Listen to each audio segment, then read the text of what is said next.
Aleshores, anem a fer aquesta presentació, la farem ràpid i després tornem a fer lo de Nadal. Bueno, mireu. Això la majoria de vosaltres que esteu als laboratoris ara ja ho sabeu perquè portem diversos mesos treballant-lo, no? Però avui serà una sessió una mica més profunda. La farem ràpid, una introducció.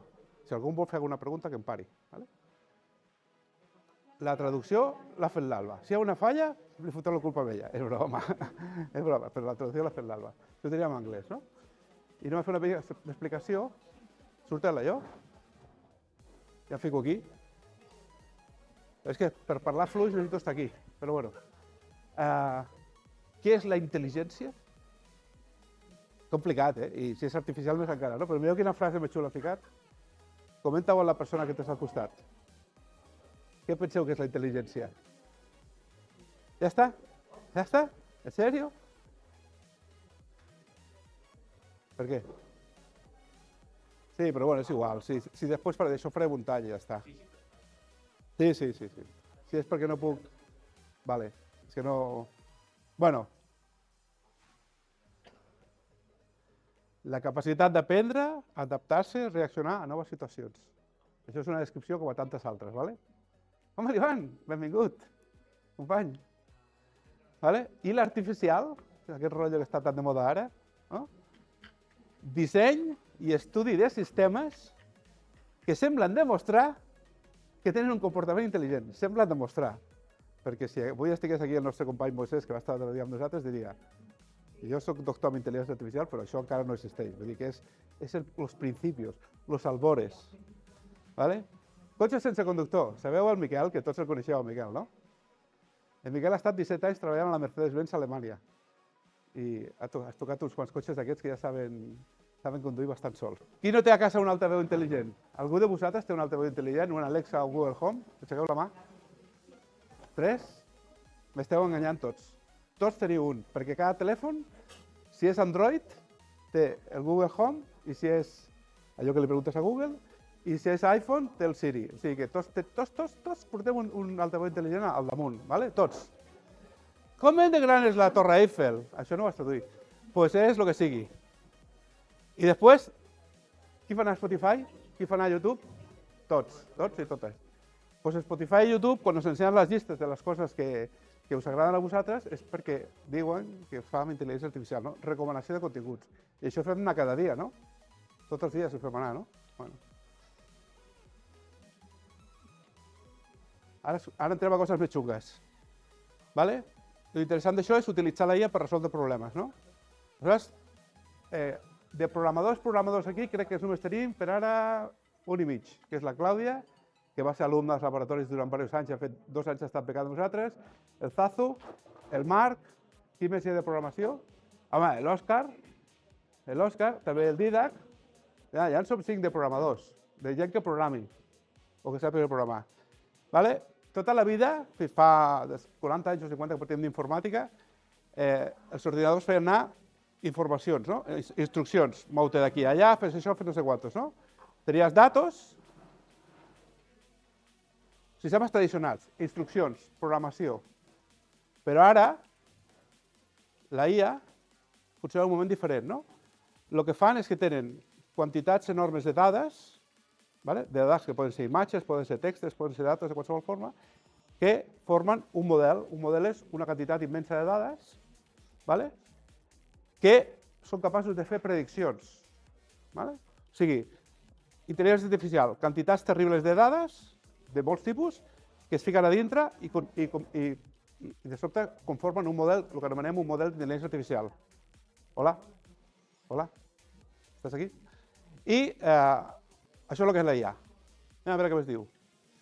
Un model és una representació d'un context del món real. Fantàstic, meravellós. Un model basat en dades s'utilitza per resoldre un problema. Sovint confiem en un gran nombre d'exemples, moltes dades, per detectar patrons i crear la representació. Anem a veure què fa. Jo no me la sé, aquesta presentació del tot. Exemple, que això és l'important, un xapot d'IA. Quan preguntem a Alexa, o quan preguntem a Google Home, o a qui sigui, o al Siri, li preguntem alguna cosa, és perquè abans hi ha milers i milers, no de persones, sinó milions de persones que estan tirant les dades dintre. Qui tenia Alexa? Qui ha utilitzat l'Alexa avui? L'heu utilitzat avui ja? Només en Miquel? Jo també? Doncs segons l'utilitzem, tu també? la Rosi també, segons ho utilitzem cada dia, estem ensenyant a l'Alexa més, li estem ficant encara més dades. Vull dir que nosaltres mateixos, a part de les dades que van ficar ells, nosaltres mateixos estem ficant més dades dintre, no? I per això, en aquest cas, creant un model de conversa perquè és parlat, no? Pot ser per text escrit, però en aquest cas és per veu, no? Vale? I un model pot utilitzar tota aquesta informació per fer una conversa. Aleshores, ara està super de moda això, no? La IA generativa. El que es un experto aquí es el Zazu. Zazu, levanta la mano. Tú eres un experto. ¿Qué es para ti la IA generativa? Algo. ¿Qué es un algo? Un pimiento. Le metes pimientos y te hace un gazpacho.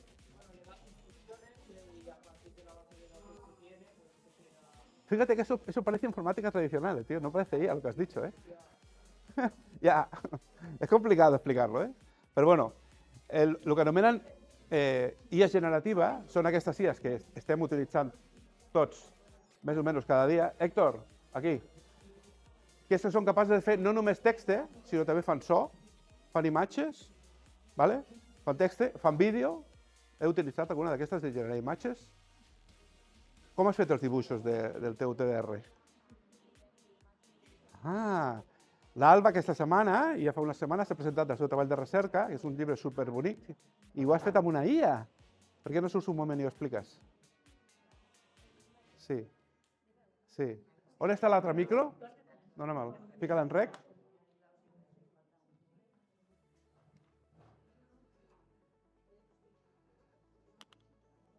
Para fort. Doncs per fer les imatges per al llibre vaig usar una IA que es diu Runway IA per tal de passar amb un estil de plastilina perquè el meu conte era adreçat per primària i llavors creia que aquesta manera era més entretinguda per ells i per elles. Professores i professors, l'Alba aquesta setmana, on presentaràs als Països Catalans, has dit? On? Als Països ja va anar. Sí, aniré a l'Espiga. Has d'anar a l'Espiga ara, no? I aquesta setmana ha presentat el Centre Cívic de Balàfia. I aquella taula també són mestres, però estan preparant-lo de Nadal. L'Alba ha fet ara, i ho ha presentat pel seu TDR, ella està al Torrevicenç, forma part fa molts anys d'aquí dels nostres grups, ha fet un treball de recerca que és un llibre parlant de les dones científiques del món i també les dones científiques de Lleida. I és un llibre que està a les xarxes,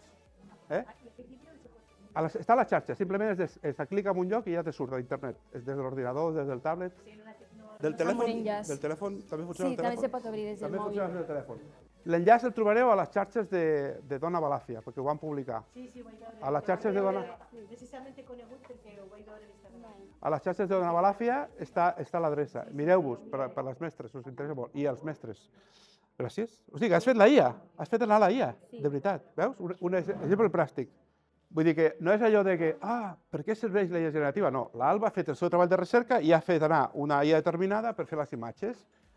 Has fet anar també la IA per fer alguna cosa del text? Confiesa, ara que no nos oyen tus profes. Qui utilitza ChatGPT per fer alguna cosa de l'escola? Del trabajo? De l'escola? Òscar, una cosa és que no vulguis parlar, però l'altra cosa és que no d'això. Codi? Quasi tots, eh? Tu? Usted, Smix? ¿Utilizas el ChatGPT también? Tots, eh? És impressionant, eh? I jo que veníeu aquí que no era per res. Resulta que tots utilitzeu cada dia. Tots, cada dia o sovint, ¿vale? IA generativa, que són capaços no només de fer textos, sinó també de fer so, imatges, vídeo, ok? A veure què més. Generació d'ara amb aplicacions d'IA. Ara aquí hauríem de fer la pràctica, però bueno, el que està ensenyant és una aplicació que es diu Crayon, que la podeu trobar a la web, que és com explicava l'Alba, és un generador de... Què diu? Espera. Doncs entra. Aquí estic molt... No sé on estàs, no és aquest lloc. Truca a la Rosina, que ja t'ho diràs, que jo estic liat amb una presentació. Truca a la Rosi. És una altra aplicació IA, ¿vale? Que fa el mateix. Aquí li fiques el teu... Què és això? Com és aquest text, com se diu? Prompt, li fiques el teu prompt, genera un superhéroe que tingui un fons d'una ciutat que s'està cremant. I te genera coses, no? ¿Vale? Això, en certa forma, és el que has fet tu, per generar el teu llibre, no? Aquí faríem unes tasques de generar coses, però com no és un taller interactiu no ho farem. Beneficis de l'ús de la IA per generar art. Això és una bona pregunta. Qui posseix, qui és el propietari de l'art que has fet anar al teu llibre? Pregunta d'examen. Està bé que ho diguis això? Pues saps que hi ha una polèmica al respecte? Perquè hi ha... Zazu, Habla en voz alta.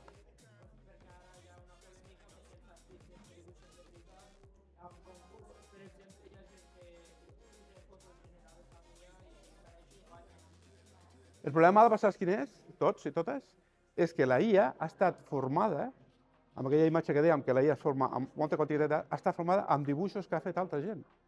I resulta que a la teva IA, no m'estic ficant contra tu, és un exemple perfecte perquè tu has fet a IA, encara que després tothom ha dit que ha fet el ChatGPT, Vull dir que aquí, el que no d'això, que tingui la primera pedra. Potser et sortiria, imagina't, quan vas fer, jo què sé, qualsevol dona, la Mac de Valls, te surt una foto a Mac de Valls, però podia venir un artista i dir-te aquesta dona s'assembla a un quadre que vaig fer jo, i això està passant als Estats Units així. Perquè l'està fent anar moltíssima més gent i està passant per així. Però, clar, els artistes estan emprenyats perquè la IA s'ha format amb les seves imatges, que són les que estan generant les noves imatges, no? Vale? És a dir, la IA per si mateixa és tota, necessita datos. I quins són aquests datos? Els que s'han entrat abans. Más fuerte todavía. ¿No me oyes? Vale, pues ya estoy hablando muy fuerte, es que si no voy a molestar a esta gente. Pon Azuza el ingenio, digas.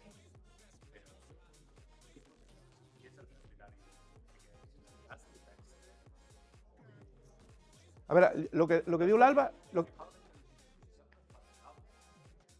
Lo que diu l'Alba té raó, el propietari és qui ho genera, per llei ara mateix, El que és...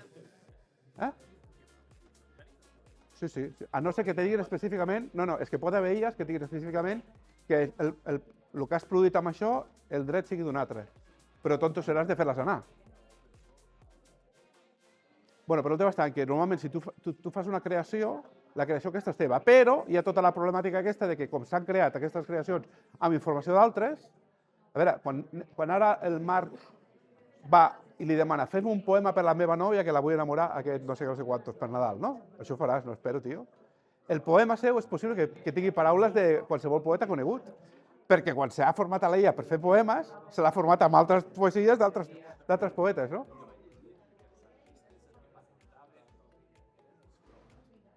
Els prompts es poden patentar, però és un depèn, perquè el tema de les patents és un tema mundial, és molt complicat. En cada país és diferent. Mai, i menys si utilitzes diferents IAs. És molt complicat. El tema està que és molt complicat. Però fixeu-vos, pensa-hi, això era per fer-nos reflexionar, no? Qui posseix l'art? Qui ha creat l'art? Tu o l'aplicació? Perquè tu el que has fet és un prompt, no? Has fet una pregunta, no? Quins problemes pot tenir usar la IA per generar art? Poden passar coses, A Amèrica ja estan passant coses. Què ves? Això, aquest vídeo no el ficarem perquè és massa llarg i és una mica rotllo.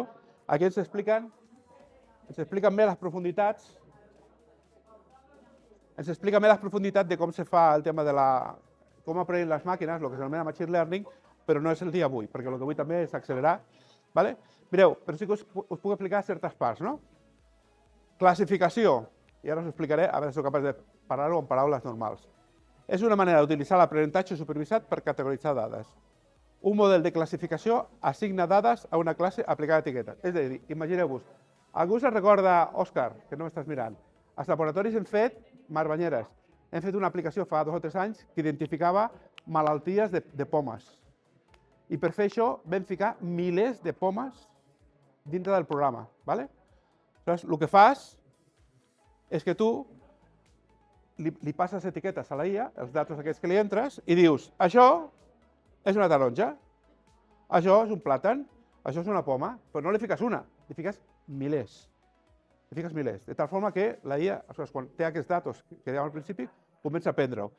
I aleshores, arriba un moment en què la IA ja l'has ensenyat i tu el que fas és que li preguntes, i li passes una foto, i ella te contesta, això és una poma, i tu li dius, és un plàtan. Ai, perdona, sí m'he equivocat, i la segueixes formant, no? O sigui, aquesta forma és bastant curiós. És a dir, contra més datos li fiquem a la IA, més quantitats de plàtanos, pomes o taronges, més bo serà la capacitat d'entendre-ho. Ara, per exemple, tenim un projecte... No volies parlar, no? No, definitivament. Tenim un projecte que tenim la caixa, perquè està aquí sota la caixa.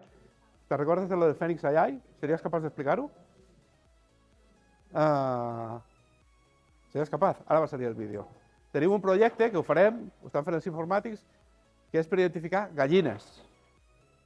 I si li fiquem una foto de les gallines, doncs la IA dirà, pues vale, li hem de ficar centenars de fotos de cada gallina, perquè volem identificar les gallines amb el seu nom. Vale? Després veurem un vídeo que han fet alguns companys d'aquí. Vale? Classificació. Aleshores, veieu? Quan està ja el model format, li fiques una foto d'una taronja, passa pel model i te diu crec que això és el 92% de ser una taronja, amb la qual cosa demostra que és bastant tonto, perquè nosaltres tots sabem que això és una taronja, no? No té gaire volta de fulla, no? Però una cosa és nosaltres, altra cosa és que la màquina ho hagi entès. Vale? Vale. Per tipus de classes, pomes. Etiquetar específicament a una dada concreta, vale? Una cosa són classes i una altra cosa és que amb una dada concreta, perquè podien haver, quantes pomes es fan a Lleida? Centenars de tipus de pomes diferents, no? La Starkin, la groga, la verda, la no sé què, no sé quantos, tot és un lío. Contra més dades li fiquem i més les classifiquem, millor. Vale? I aquí faríem una altra cosa, però no farem. I aquest tampoc, perquè és massa ràpid. Però aquest no ho farem, però ho comentaré ràpid perquè és molt interessant. Algú sap en anglès què vol dir la paraula bias? Ah? Biases? L'altre dia teníem aquest problema traduint... No? Mireu, el bias és quan tu has format a la màquina d'una manera d'aquestes automàtiques, li has ficat dades i li has dit espavila. I la màquina de sobte fa coses rares. Us ficaré un exemple que va passar amb la IA als Estats Units. Google va llançar la seva IA Gemini, superfamosa, llença la IA Gemini i la gent li pregunta, com l'Alba, vull que em facis una foto d'una persona científica que no sé quantos. Generava la foto i la seva pell era de color negre. Ara genera'm un no sé quantos, negre. Qualsevol persona que li has de generar te la feia del color de la pell negre. O sigui, no és que estigués esbiaixada en el sentit de no pensar que tenim varietat de colors, cada persona podem tenir varietat de colors, sinó que tota la treia de color negre. Vull dir que va ser una cagada quilomètrica. Això, Ivan, talles. Va ser una cagada quilomètrica. O sigui, no és que estigués mal feta, sinó que a més estava fatal feta. La van tenir que retirar del mercat, va ser un caos, no? És a dir, com aquestes màquines aprenen elles soles, perquè no les ensenyes tu, a la programació original bàsica, nosaltres li ensenyàvem, esto és una manzana, esto no sé què. Ara no. El que fem és ficar-li moltes pomes i ella aprèn sola. Sola. Quan li tornem a preguntar, diu, això és una poma. No, que t'has equivocat, és un plàtan. I ho formem així. Però a vegades s'equivoca, i és el bias. ¿Vale? Però s'equivoca en coses molt específiques, com el sexe, com el color de la pell, com pot ser, potser té un tinte polític. El bias és allò, una mica de desviacions de coses que, si tu l'estàs preguntant que et doni persones de diferent color, per què te les ha trobat les tones blanques o negres o el que sigui, no? Te les troba variat, no? Bueno, per fer això, per reduir el bias, el que es fa és que, el que hem dit al principi, s'ha de ficar moltes dades i molt variades, no? Doncs ha d'haver gent de color, gent d'Àfrica, gent de la Xina que són més groguents, gent de Sud-amèrica que té un altre color de pell, cadascú tenim un color diferent, de pell diferent, no? Vale? Bueno, doncs que sapigueu això, no? L'aprenentatge automàtic, espero que ho hagueu entès. Aquestes màquines s'aprenen soles, no les ensenya ningú. Se tira informació dintre i per l'algoritme elles soles s'ensenyen a si mateixes. Per això ja malament, no? Vale? Moltes dades, pot passar el tema de bias, vale? L'EIA està al nostre voltant, al principi semblava que ens aquesta xerrada i de sobte tots utilitzàvem alguna vegada i utilitzàvem ChatGPT, Gemini i a tot arreu, a les xarxes socials, als altavocs intel·ligents, a tot arreu hi ha això, vale? S'ha de ser crític? No t'ho vull ficar com a exemple, però estaria bé que parlessis amb el teu tutor i al llibre fiquessis alguna cosa, no sé si ho has ficat, alguna de referència que les imatges estan generades a mi. Està ficat? Al treball sí, al treball, al TDR sí. Ficar una referència de dir, això ha generat la IA i té aquesta exportació. Vale? Bueno, això és igual que al principi. Vale, carreres professionals, no ficarem el vídeo, massa llarg.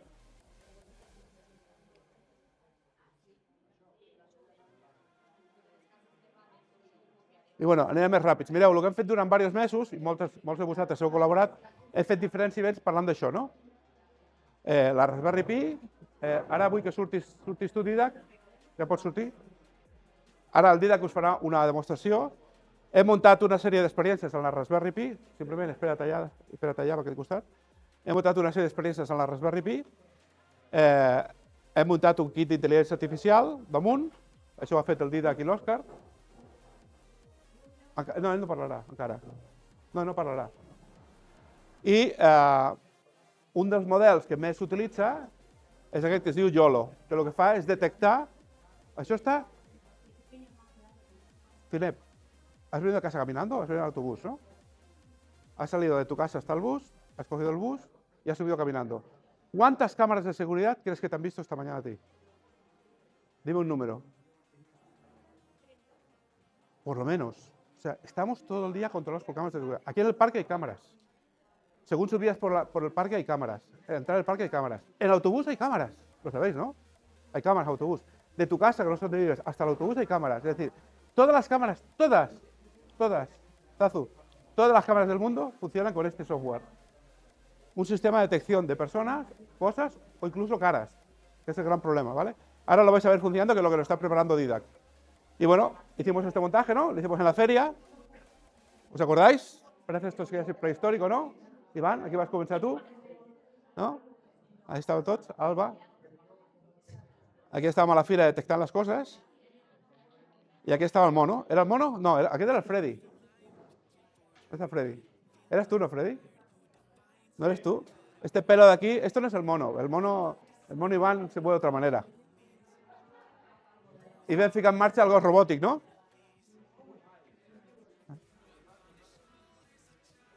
El vam matar després, no? L'Héctor va estar allà...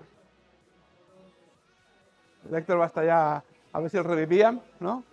Va estar una estona funcionant a la fira, bueno, 2 dies. Els nens i les nenes ho van passar bomba.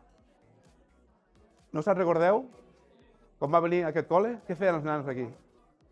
Ballaven amb el gos tots, estaven com a bojos. El gos se movia, els nens deia... Oh! Com a màquines. Bueno. I aleshores vam fer aquest cap d'aquí, que l'anomenem el cap d'intel·ligent del gos, i ara l'Héctor... Ah! Surt aquest vídeo ara, però no, el passarem. El passarem.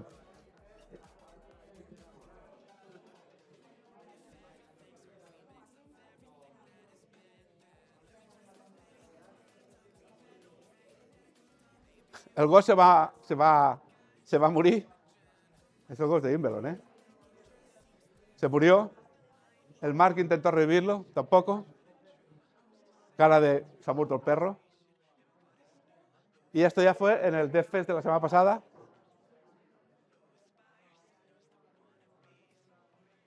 ¿Despertaría?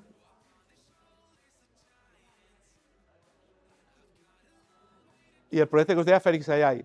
Aquestes gallines, no és broma, aquestes gallines existeixen. Estan a Tarragona, o a Terol, i són del meu germà Paco, que està fent centenars de fotos ara perquè quan passi Nadal formarem el model amb les gallines. I tenim el Fèlix el gall. I tenim la porta que està aquí sota, una porta que el que fa és això, que aixequi la mà, que ha fet això ara. Usted, levante la mano. ¿Has hecho esto tú? Pues he dicho que levantes la mano. Esta animación la ha hecho este hombre para demostrar lo que haremos de las gallinas. Va la gallina hacia allí, la cámara la detecta y como está formada con el modelo, deja abrir la puerta. Pero llega el zorro y como el zorro no está puesto, le niega la entrada. Ahora se ve desde arriba la cámara, esto lo hizo Liar muy bien. Verde, para adentro. Pero llega el zorro y le dice, tú no eres una gallina que tengamos fichada, tú no puedes entrar. Eso estos hombres lo tienen que hacer esta primavera, que está todo preparado para lo que hagamos. Solo nos faltan las fotos, ¿vale? Y creo que con esto y un bizcocho habremos acabado. Sí, esta es la última. Venga, ¿alguna pregunta que queráis hacerme? Que es gratis hoy. ¿Habéis aprendido algo? ¿Habéis aprendido algo? ¿No? Di que sí. ¿Has aprendido algo tú?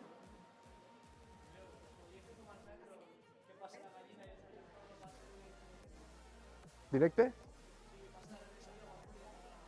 No te tengo.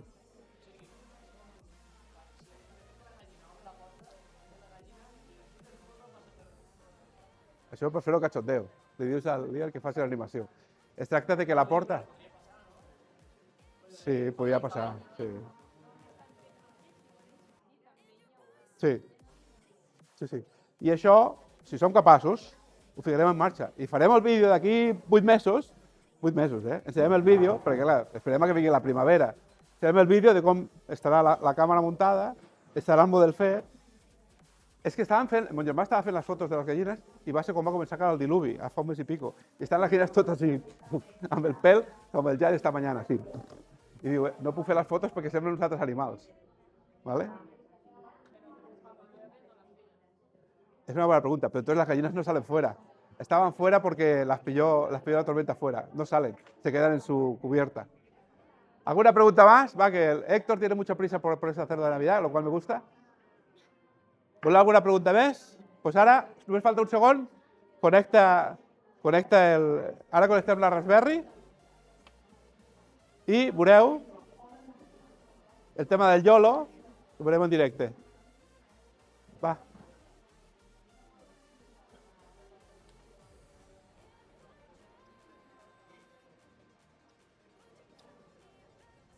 ¿Está parado? ¿Por qué va tan lento? Ara.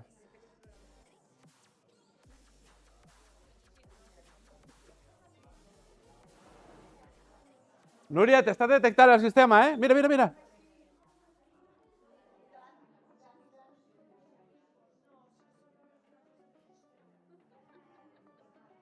El Jordi saluda a la càmera. Vale? O sigui, el model s'està executant aquí en petit a la Raspberry Pi. Ho acabem d'explicar fa un moment, detectar gallines. Sí, gallines. Sí, entre altres coses. Amb un corral, sí. Exactament. No, ja està. Alguna pregunta, nois i noies? No? Doncs apa, ja podeu tornar cap allà. Gràcies.